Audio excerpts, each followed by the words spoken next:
বলতেছিলাম হযরত আইয়ুব আলাইহিস সালাতু ওয়াস সালামের পরীক্ষা শুরু। শয়তান তো আল্লাহর কাছ থেকে পারমিশন পাইল, পারমিশন পাওয়ার পরে সে পরীক্ষার আরেই চলতেছে, পরীক্ষা শুরু করে দিছে। আবার যখন পরীক্ষা শুরু হইল, যত কৃষি কাজ ছিল, যত খেত কামার ছিল, শয়তান বিভিন্ন ধরনের পোকামাকড় দিয়া সে সবগুলা ফসল নষ্ট করে ফেললো।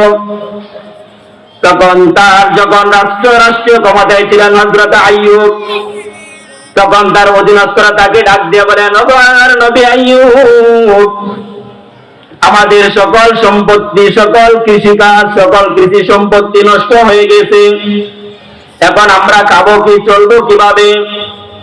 তখন আল্লাহর নবী আইয়ুব ডাক দিয়ে বলেন, আমাদের গোডাউনে যে পরিমাণ মাল জমা আছে, আমরা 3 বছর পর্যন্ত খাইতে পারবো, আমাদের কোনো সমস্যা হবে না।